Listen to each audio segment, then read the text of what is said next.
Hello बच्चों, आप आज पढ़ांगे रेजोल्यूशन ऑफ अ वैक्टर।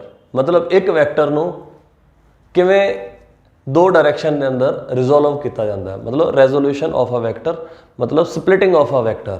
एक वैक्टर ਨੂੰ अलग अलग दो डायरैक्शन ਦੇ ਵਿੱਚ ਕਿੱਦਾਂ ब्रेक कर सकते हैं। इस तो पहला आप बेसिक पढ़ चुके हैं, वैक्टर एडिशन कंप्लीट कर लिया सी, आप न्यूमेरिकल भी कर लिया सी। तो आओ अगे स्टार्ट करते हैं रेजोल्यूशन ऑफ अ वैक्टर। छोटे छोटे टॉपिक ने, बहुत ही इंपॉर्टेंट टॉपिक ने। तो आओ अगे पढ़ते हैं। रेजोल्यूशन ऑफ अ वैक्टर, ये टॉपिक है जी अपना। किसी भी वैक्टर ਨੂੰ रिजोल्व करना मतलब ब्रेक करना। सब तो पहला की है रेजोल्यूशन ऑफ अ वैक्टर।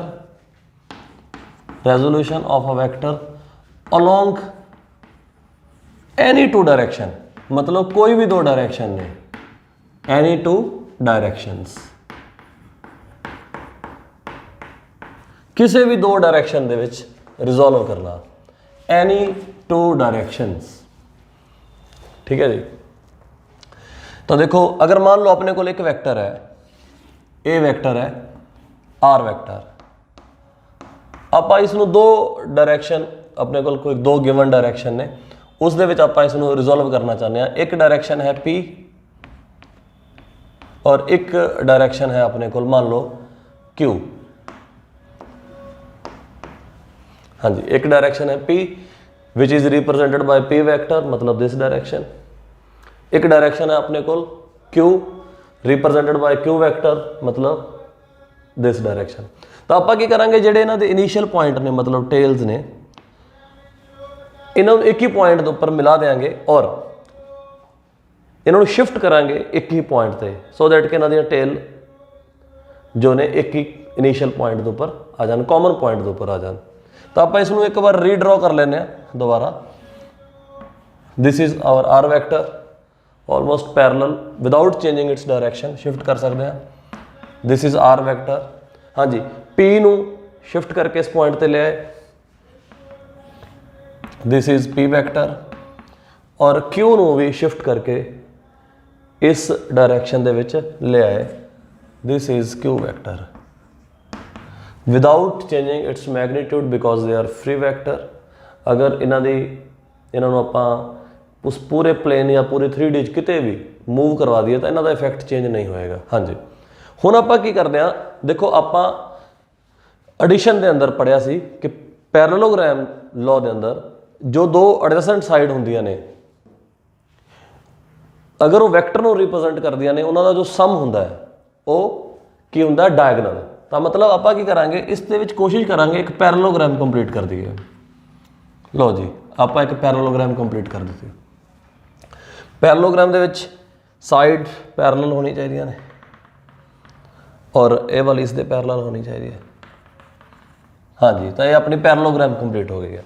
अगर इसनों आप ओ कहने हैं, इस पॉइंट में आप ए बोल देने, इस पॉइंट में आप बी बोल देने, इस पॉइंट में आप फिर सी कह देने। तो जो अपना according to law of parallelogram है, जो एडिशन का आप लॉ पढ़िया, उस दे विच की है कि O A vector plus O B vector, मतलब दो ना लगदियां साइड्स ओ ए और ओ बी, इन्हां दोनों का जो सम होएगा वो होएगा डायगनल, मतलब ओ सी वैक्टर।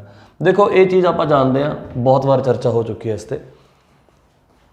जो स्टूडेंट पहली बार वीडियो देख रहे हैं वो अपने डिस्क्रिप्शन के अंदर लिंक आप पूरे वैक्टर चैप्टर के लिंक हमेशा ही शेयर करते हैं, उत्थे जाके तुसी क्लिक करो और वीडियो वैक्टर एडिशन यानी कि दोनों laws, parallelogram law and triangle law, दोनों ही उस दे विच बहुत ही डिटेल दे विच आप एक्सप्लेन कर चुके हैं। हाँ जी, तो देखो this is O A vector, लेकिन जो ओ ए वैक्टर है और जो पी वैक्टर है ये तो पैरेलल ने। ओ ए वैक्टर और पी वैक्टर की है एक ही डायरेक्शन ने, जिन्हें collinear, these are collinear vector. तो पैरेलल वैक्टर का की रिलेशन होंदा है कि ਇਹਨਾਂ ਦੇ ਵਿੱਚ ਇੱਕ ਰਿਲੇਸ਼ਨ ਹੁੰਦਾ स्केलर ਦਾ कि जो P वैक्टर है और OA वैक्टर है एक ही डायरेक्शन है, इसलिए प्लस साइन आएगा। और m टाइम इत्थे एक रियल नंबर ਦੇ ਨਾਲ ਆਪਾਂ ਮਲਟੀਪਲਾਈ ਕਰ ਦਿੰਦੇ ਆ। ਇਸ ਦਾ ਸਾਫ਼-ਸਾਫ਼ ਮਤਲਬ ਹੈ ਪੈਰਲਲ ਨੇ। ਸਿਮਿਲਰਲੀ ਜੋ OB ਵੈਕਟਰ ਹੈ ਉਹ ਕਿਸ ਦੇ ਪੈਰਲਲ ਹੈ? Q। ਇਸ ਦਾ ਮਤਲਬ OB ਔਰ Q ਵੈਕਟਰ ਕੋਲੀਨੀਅਰ ਨੇ, ਪੈਰਲਲ ਨੇ, ਤਾਂ ਇਹਨਾਂ ਦੇ ਵਿੱਚ ਵੀ ਇੱਕ ਸਕੇਲਰ ਦੇ ਨਾਲ ਮਲਟੀਪਲੀਕੇਸ਼ਨ ਕਰਕੇ ਆਪਾਂ ਲਿਖ ਸਕਦੇ ਹਾਂ। दोनों की डायरेक्शन भी सेम है, इसलिए प्लस साइन आ गया। हुण अपने को दोनों वैक्टर बन चुके हैं। इसका मतलब m time p vector OA का मतलब है m time p vector plus n time q vector. लो एक कंपोनेंट A हो गया OA और एक कंपोनेंट हो गया OB। तो A P और Q की डायरेक्शन च हो गए, ठीक है। और R वैक्टर हो गया OC। मतलब जो R वैक्टर आया उसनों आप दो डायरेक्शन से रिजॉल्व कर देता। एक कंपोनेंट आया m टाइम p वैक्टर और दूसरा कंपोनेंट आया n टाइम q वैक्टर। लो जी, तो याद रखना p q r तीनों सेम प्लेन के अंदर होंगे ने हमेशा। p q r vector are in same plane. तो this is the first part of resolution of a vector along two given direction, which means p vector and q vector।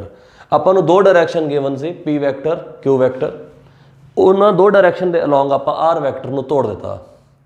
ਤਾਂ r vector ਦੇ ਬਿਹਾਵ ਤੇ a vector plus a vector ਕੰਮ ਕਰਨਗੇ।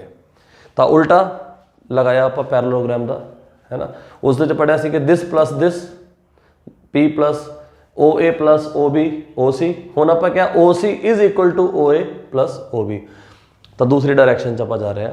ਹਾਂਜੀ, AC resolution of a vector along any two direction, बिल्कुल basic.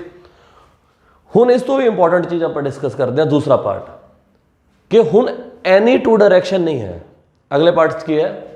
कोई भी दो डायरेक्शन नहीं है, एक स्पैसिफिक डायरेक्शन ने अपने को। ऑर्थोगोनल, नॉर्मल या फिर आप बोल सकते हैं परपेंडिकुलर। इसनों बोलते हैं आप रैक्टेंगुलर कंपोनेंट्स। आप एक वैक्टर ਨੂੰ ਹੁਣ रैक्टेंगुलर कंपोनेंट्स ब्रेक करांगे। देखो किदा, इसका पॉज करके नोट कर लो या फिर स्क्रीनशॉट ले लो। आप नैक्सट पॉइंट पर पहुँचते हैं। Second, resolution of a vector B point, resolution of a vector along specific direction ने, उसनों बोलते आप resolution of a vector along rectangular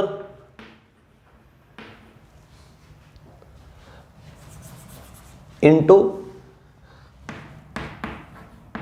rectangular components.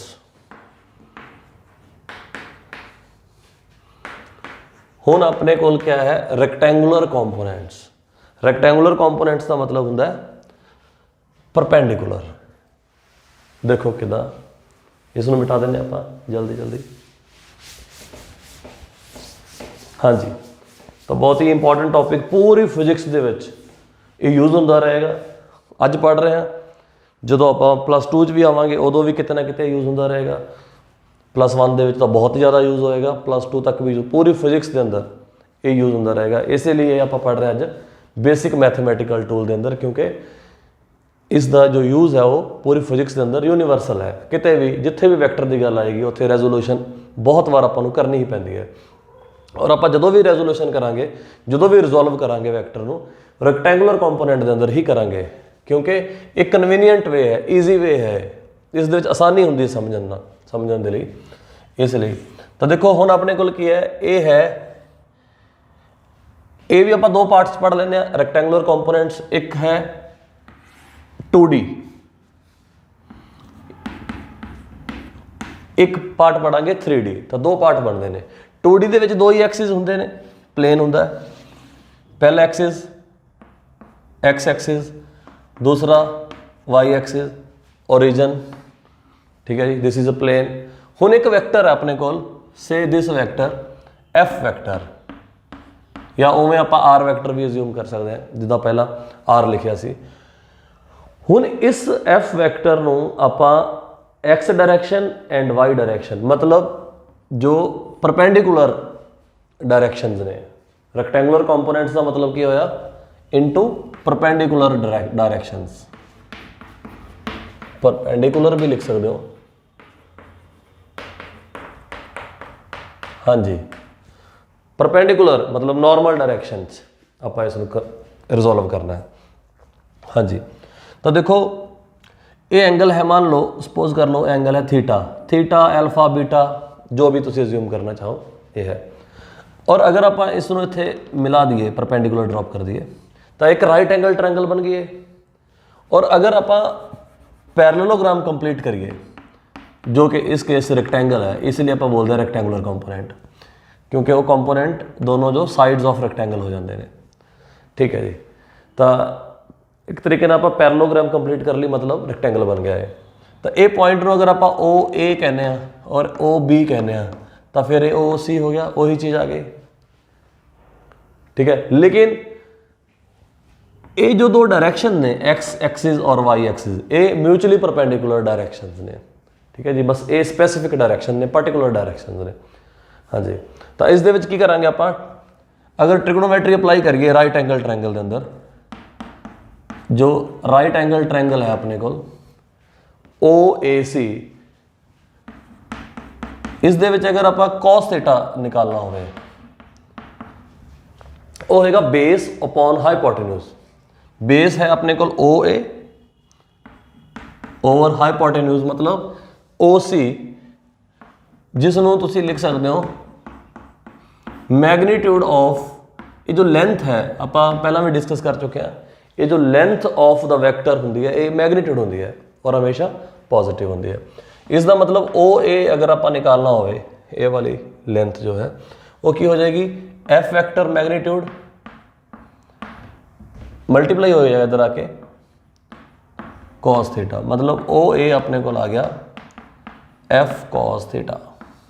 हाँ जी, ये वाला पार्ट आ गया एफ कॉस थीटा, तो मतलब इसके कोऑर्डिनेट हो गया एफ कॉस थीटा कॉमा। हाँ जी, इसी ट्रायंगल के अंदर, इसी ट्रायंगल के अंदर की करांगे साइन थीटा निकालांगे। साइन थीटा आएगा ए सी यानी कि परपेंडिकुलर ओवर हाइपोटेन्यूज, हाइपोटेन्यूज है ओ सी। हाँ जी, ओ सी नूं तुसीं वापस लिख सकते हो एफ वैक्टर मैग्नीट्यूड सेम, और ए सी की इत्थे वैल्यू आ गई जिवें इत्थे ओ ए दी आई सी, वो आ गई F vector magnitude into sine theta into sine theta. तो ए सी ए वाली लेंथ कितनी आ गई, ये लेंथ आ गई सी एफ कॉस थीटा, ये आ गई C F sine theta.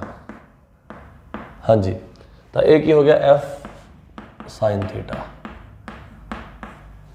Okay, तो एफ कॉस थीटा जो किया है इसका एक्स कंपोनेंट है, इस फोर्स का किया है या इस वेक्टर का किया है एक्स कंपोनेंट है, और ए की है इसका, अगर ए एफ साइन थीटा था फिर ए भी की हो जाएगा एफ साइन थीटा। ए इसका वाई कंपोनेंट है, इस फोर्स का component along x direction F cos theta है, जिस दे नाल एंगल थीटा बनेगा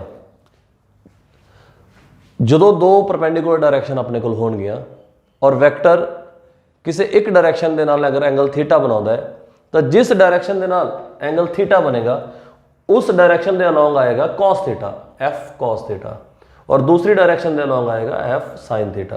बेसिकली ए भी ओ ए वैक्टर और ओ बी वैक्टर का सम है डायगनल, इस तरीके भी समझ सकते हैं। और पोजीशन वैक्टर की टर्म भी आप समझ सकते हैं। आपको पता है कि जो एफ वैक्टर है ये जो एक्स कोऑर्डिनेट होंदा है इहदे नाल लग जाता आई कैप यानी कि ए वाली डायरेक्शन, और प्लस एफ साइन थीटा जे कैप, मतलब दिस इज फोर्स वेक्टर।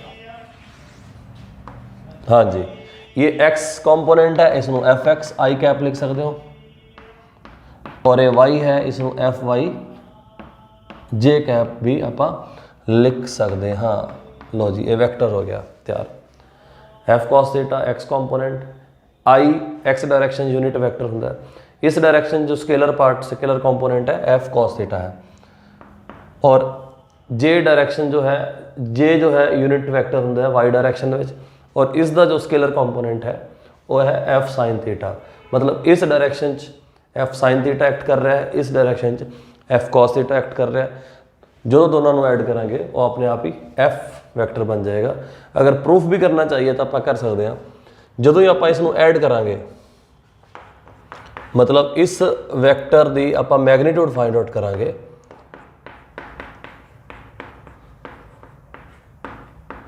अगर इसकी मैग्नीट्यूड फाइंड आउट करते हैं तो क्या होएगा, दिस स्क्वायर जो भी स्केलर पार्ट स्केलर कॉम्पोनेंट जो आई दे नाल है, एफ साइन थीटा जो जे दे नाल है, स्क्वायर हो जाएंगे F square cos square theta F square sine square theta. हाँ जी, तो एफ स्क्वायर बाहर निकाल लो ताकि बचेगा sine square theta plus cos square theta, और sine square cos square theta 1 होंगे, सबनों पता है। तो इसकी जो मैग्नीट्यूड है वो क्या आ जाएगी एफ। तो इसकी मैग्नीट्यूड एफ है, एफ। ठीक है जी, हाँ जी एफ आ गई। तो देखो आप दोनों पार्ट्स में जोड़िया तो वापस एफ मिल गया, क्योंकि एफ ਨੂੰ ਹੀ ਆਪਾਂ रिजोल्व किया सी। तो जो चीज़ याद रखने वाली है वो ये है कि जदों भी आपां नूं वैक्टर एक दो डायरैक्शन के अंदर किहड़े डायरैक्शन जो परपेंडिकुलर डायरैक्शन होणगियां उहदे विच अगर रिजोल्व करना होए तो की करांगे, जिस डायरैक्शन दे नाल आपां नूं कॉस थीटा अपीयर होएगा। हुण ये दो म्यूचुअली परपेंडिकुलर डायरैक्शन ने, ठीक है जी, और अपना वैक्टर ये है आर वैक्टर, और इत्थे एंगल बन रहा है एल्फा। हाँ जी, जो इस डायरैक्शन के नाल कंपोनेंट आएगा वो आएगा आर कॉस एल्फा, क्योंकि एंगल किस नाल बन रहा है इस डायरैक्शन नाल। जिस डायरैक्शन नाल एंगल बनेगा उत्थे कॉस आएगा, और जो दूसरी डायरैक्शन है उत्थे आ जाएगा साइन साइन एल्फा। ये चीज़ है, जिस दे नाल एंगल बन रहा है उस दे नाल कॉस आएगा, और जिस दे नाल एंगल नहीं बन रहा उस दे नाल साइन आएगा। हुण ये जो आर वैक्टर है इसका एक कंपोनेंट ए हो गया और इस एक कंपोनेंट ए हो गया। जदों भी आर का इफेक्ट इस डायरैक्शन च लिया जाएगा तो ए रोल प्ले करेगा आर साइन एल्फा, और जो इसके परपेंडिकुलर इस डायरैक्शन के आर का इफेक्ट लिया जाएगा तो सिर्फ आर कॉस एल्फा ही कम करेगा। तो इस डायरैक्शन ए अपना कम करता रहेगा आर कॉस एल्फा, और इस डायरैक्शन आर साइन एल्फा। अपने आप ही उन्होंने कलैक्टिव इफेक्ट इस डायरैक्शन के बन जाएगा आर वैक्टर के फॉर्म च। हाँ जी, ये है रेजोल्यूशन ऑफ वैक्टर। आप इस दो एग्जाम्पल्स ले लें सो दैट कि होर भी क्लीयर हो जाए आइडिया।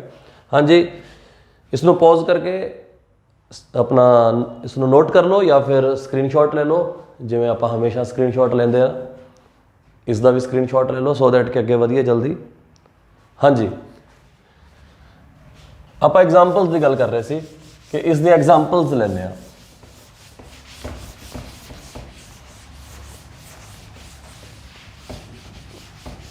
हाँ जी, देखो मान लो अपने को क्या है कि एक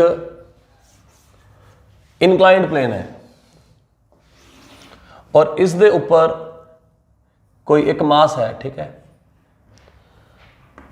उसका वेट लग रहा है नीचे W,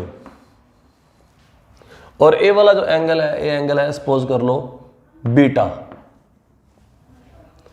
हुण आपां की करना है, इस W नो अपना जो वेक्टर है वो है weight, weight is force toward centre of earth, ठीक है जी। तो ये फोर्स है, इसनों रिजोल्व करना है।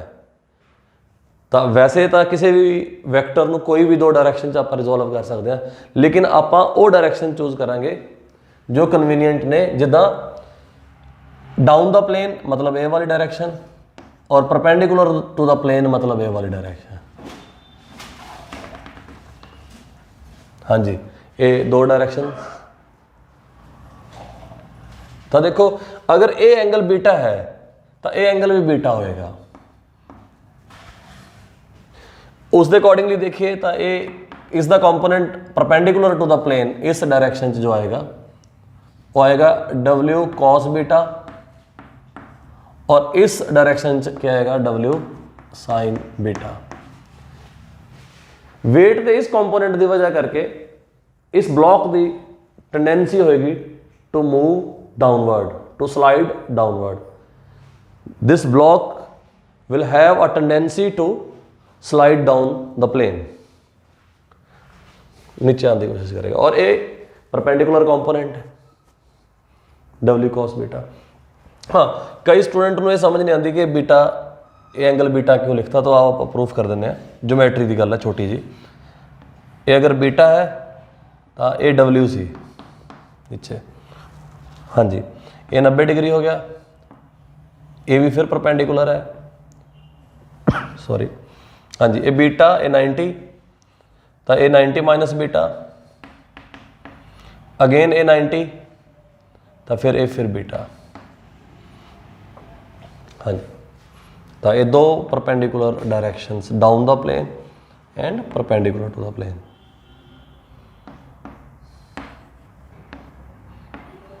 हाँ जी, ये दो डायरेक्शन ने म्यूचुअली परपेंडिकुलर। ठीक है जी, तो इस तरीके आप कंपोनेंट करांगे।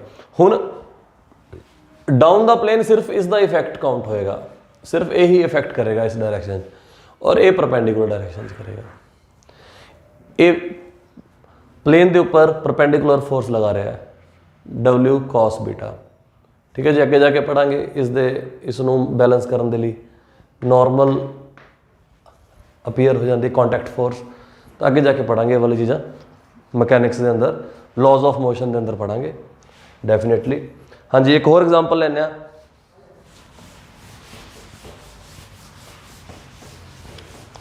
बहुत ही स्टैंडर्ड एग्जांपल्स ने, कोई बहुत ही कॉम्प्लीकेटेड नहीं ने।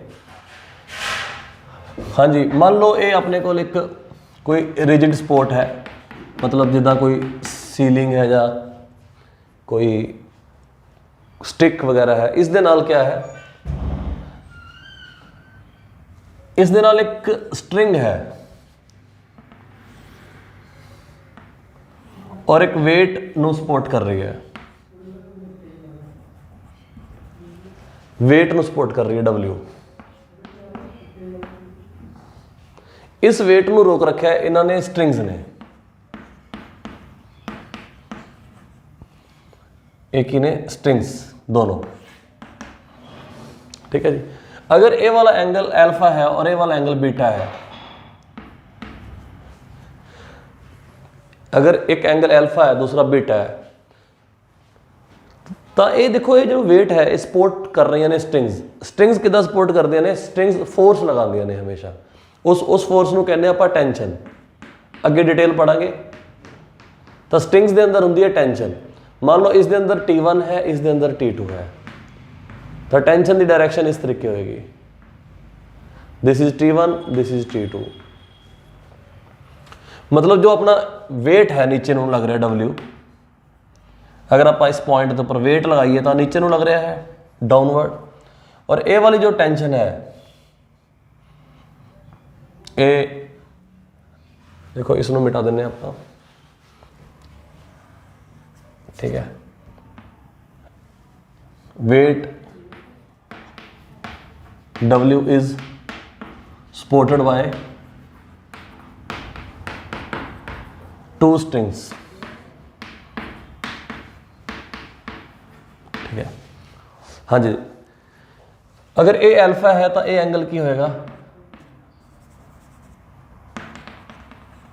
ए भी एंगल की होएगा alpha, alternate anterior angle. Beta तो ए भी की होएगा बीटा, ज्योमेट्री नाल आप कह सकते हैं। हाँ जी, तो ए वाला जो वेट है, चलो आप इत्थे ही रिजोल्व कर देने। हाँ जी, ये जो वेट डाउनवर्ड लग रहा है इसनों रोक बैलेंस करने के लिए, इसनों रोकने के लिए, हाँ जी, इसके दो कंपोनेंट करांगे। बेसिकली आप सीख रहे हैं कंपोनेंट कितना करने हैं। तो ये टी का इधर कंपोनेंट आ जाएगा क्योंकि एंगल बीटा है इस डायरेक्शन के नाल, तो T1 cos बीटा, और ऊपर में कंपोनेंट आ जाएगा T1 sin beta. Similarly T2 का भी कंपोनेंट होंगे, एक इधर कंपोनेंट आ जाएगा इस डायरेक्शन के T2 cos अल्फा, और दूसरी डायरेक्शन आ जाएगा T2 sin alpha, T2 sin alpha. हाँ जी, अगर ये सिस्टम इक्विलिब्रियम है तो वेट में रोकने के लिए वेट डाउनवर्ड फोर्स है, अपवर्ड फोर्स आ रही है T1 sin beta, T2 sin alpha. ठीक है जी, और ये दोनों आपस में काउंटर बैलेंस हो रही ने, मतलब एक दूजे को कैंसल आउट कर रही हैं। लो जी, ਇਹ ਸੀ ਰੈਜ਼ੋਲੂਸ਼ਨ ਆਫ ਵੈਕਟਰ ਦਾ ਕਨਸੈਪਟ, ਜਿਸ ਦੇ 'ਚ ਆਪਾਂ ਦੇਖਿਆ ਕਿ ਜਦੋਂ ਆਪਾਂ ਵੈਕਟਰ ਨੂੰ ਰਿਜ਼ੋਲਵ ਕਰ ਲੈਂਦੇ ਆ ਦੋ ਡਾਇਰੈਕਸ਼ਨ ਦੇ ਵਿੱਚ ਜੋ ਕਿ ਮਿਊਚੁਅਲੀ ਪਰਪੈਂਡੀਕੂਲਰ ਨੇ, ਜਿਸ ਨੂੰ ਆਪਾਂ ਕਦੇ ਕਦੇ ਹੌਰੀਜ਼ੌਂਟਲ ਵਰਟੀਕਲ ਵੀ ਕਹਿ ਸਕਦੇ ਆ, ਐਕਸ ਡਾਇਰੈਕਸ਼ਨ ਵਾਈ ਡਾਇਰੈਕਸ਼ਨ ਵੀ ਕਹਿ ਸਕਦੇ ਆ, ਜਾਂ ਕੋਈ ਵੀ ਦੋ ਡਾਇਰੈਕਸ਼ਨ ਹੋ ਸਕਦੀਆਂ ਨੇ। ਉਸ ਸਮੇਂ ਕੀ ਹੁੰਦਾ ਹੈ, ਪ੍ਰੋਬਲਮ ਜੋ ਹੈ ਉਹ ਬਹੁਤ ਹੀ ਆਸਾਨ ਬਣ ਜਾਂਦੀ ਹੈ, ਵਿਜ਼ੂਅਲਾਈਜੇਸ਼ਨ ਬਹੁਤ ਹੀ ਆਸਾਨ ਹੋ ਜਾਂਦੀ ਹੈ। एक डायरैक्शन दे विच एक कंपोनेंट का इफैक्ट आएगा तो दूसरी परपेंडिकुलर डायरैक्शन दे विच दूसरे कंपोनेंट का इफैक्ट आएगा, और दोनों इंडिपेंडेंटली ट्रीट किए जा सकते हैं। हाँ जी, इसका स्क्रीनशॉट लो जल्दी, फिर आपां रेजोल्यूशन पढ़ते हैं 3D दे।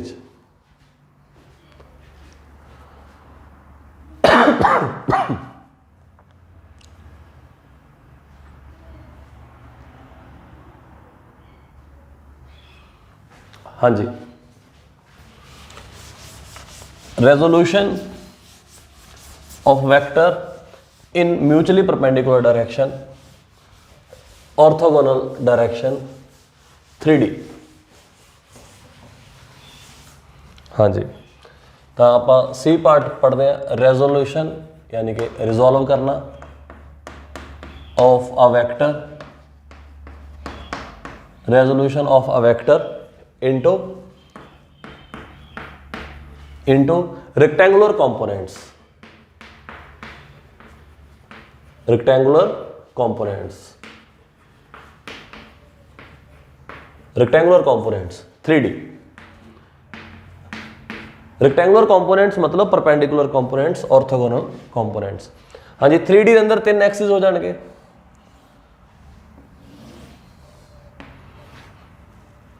मान लेने कि अपना एक्स एक्सिस है और ए वाई एक्सिस मान लेने, और ए जेड एक्सिस मान लेने। ठीक है जी, और ये ओरिजिन है mutually perpendicular to each other. हाँ जी, तो अपने को एक वेक्टर है,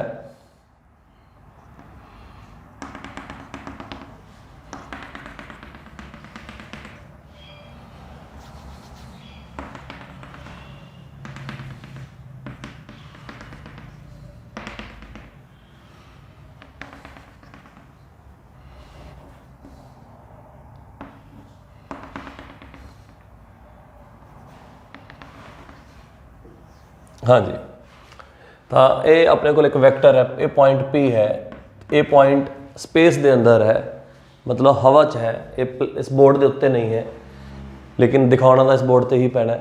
विजुअलाइजेशन 3D के अंदर जो मेजर प्रॉब्लम आती है, जब वैक्टर जो आप 3D के अंदर ट्रीट करते हैं, तो स्पेस या 3D के अंदर स्टूडेंट को प्रॉब्लम आती है विजुअलाइजेशन की। उस समय क्या करना पैंदा है, अपने जो दिमाग नूं खुला रखना पैंदा है, तो इमेजिनरी वर्ल्ड जाना पैंदा है, जो इमेजिनेशन करनी पैंदी है अपने दिमाग में, क्योंकि आप जो बोर्ड के उपर दिखाने तो वो प्लेन होएगा, लेकिन जो चाहे आप ड्रॉ भी कर दें 3D, लेकिन है तो ये प्लेन ही। तो इसनों प्रॉपरली समझने के लिए आपां नूं खुद कुछ चीज़ों को दिमाग के विजुअलाइज करने के लिए इमेजिन करना पैंदा है। हाँ जी, तो इमेज क्रिएट करनी पैंदी है, अगर वो आप कर लेने तो बहुत ही ईजी हो जाता है। देखो ये वाला जो पॉइंट है, इस पॉइंट का आप नाम लिख लें, सपोज करो A, B, C है। मतलब आप एक्स डायरैक्शन च ए चले गए, ठीक है जी। ਆਪਾਂ ਉਸ ਤੋਂ ਬਾਅਦ वाई डायरैक्शन ए पई बी चले गए ਅੱਗੇ ए, फिर बाहर ਨੂੰ बी आए, फिर ऊपर ਨੂੰ C गए, Z डायरैक्शन ਦੇ ਅੰਦਰ ਆਪਾਂ फिर C चले गए। तो ये बन गया ए बी सी। जो ए वैक्टर है ए वाला, इसनों आप रिजोल्व करना चाहते हैं। ये वैक्टर का नाम आप इत्थे लिख लेने आर वैक्टर, ये है ओपी वैक्टर। इसनों आप पोजीशन वैक्टर ऑफ पी भी कह सकते हैं, क्योंकि आप कॉन्सैप्ट पढ़ चुके हैं। Position vector of point P, point P का पोजीशन वैक्टर ओपी वैक्टर होएगा, क्योंकि पोजीशन वैक्टर वो होंदा है जो विद रिस्पैक्ट टू ओरिजिन किसी पॉइंट की पोजीशन नू इंडिकेट करता है, रिप्रजेंट करता है। हाँ जी, तो यह आर वैक्टर। इस वैक्टर नू आपां रिजोल्व करना है। हुण अपने कोल 3 एक्सिस ने, पहला अपने कोल 2 सीगे, हुण 3 ने, तीनों म्यूचुअली परपेंडिकुलर ने, ठीक है जी। तो जो वैक्टर की हुंदा है, वैक्टर हुंदा अपने कोल अलाइन विद डायरैक्शन, मतलब वैक्टर नू आपां कह सकते हैं आ डायरैक्टेड लाइन, ए डायरैक्टेड लाइन मतलब एक डायरैक्शन में जाने वाली, जिसकी एक पर्टिकुलर डायरैक्शन है। एक सिंपल लाइन होंगी है, ये इधर भी जा रही है, इधर भी जा रही है, कोई पर्टिकुलर डायरैक्शन नहीं, लेकिन जिदा ही एरो लगाया इसकी एक फिक्स डायरैक्शन हो गई, तो आ डायरैक्टेड लाइन इज द वैक्टर। तो ये अपने को एक लाइन भी है, एक वैक्टर भी है, लेकिन डायरैक्टेड लाइन है तो मतलब वैक्टर है। हाँ जी, ये वैक्टर जो है इसके आप कंपोनेंट करना चाहते हैं। देखो ये वैक्टर दे 3 कंपोनेंट हो जाएंगे। देखो आर वैक्टर किदा लिखांगे आप, पोजीशन वैक्टर आप किदा लिखते हैं ऑलरेडी आप जानते हैं। वैसे तो एक्स डायरैक्शन की है ए, कितना चले गए आप ए, फिर वाई डायरैक्शन कितना गए बी, फिर जेड डायरैक्शन कितना गए सी, तो वैक्टर बन गया ए। इस डायरैक्शन गए ए, फिर अगे बी, फिर अगे सी, ए और बी इसका रिजल्टेंट ए हो गया, फिर ए वाला, और इसका रिजल्टेंट ए वाला हो गया। तो 2 बार आप किया, तुहानूं याद होएगा। इसनों आप 2 बार पाइथागोरस थ्योरम लगा के इसकी मैग्नीट्यूड निकाली सी, याद होएगा थानू, ठीक है जी। तो ये है अपना इज द एक्स कॉम्पोनेंट, ए है इज द वाई कॉम्पोनेंट, ए है इज द जेड कॉम्पोनेंट, ठीक है। तो मैं कह सकता कि आर द एक्स कॉम्पोनेंट है, ए आर द वाई कॉम्पोनेंट है, स्केलर पार्ट है जो बी, और ए आर द जेड कॉम्पोनेंट है, ये है अपना आर वैक्टर। एवं अगर मान लो ए होंदा एफ वैक्टर, तो is the X component I cap, Y component J cap, और z component K cap. x component, y component, z component बिल्कुल सिमिलर वे दे विच जिवें 2D दे विच करदे हां, उवें ही 3D दे विच भी इसदे कंपोनेंट कीते जा सकदे ने। i दी डायरैक्शन च x कंपोनेंट, y दी डायरैक्शन च j दी डायरैक्शन च y component, and k the direction which z component. हाँ जी, इसका स्क्रीनशॉट ले लो जल्दी।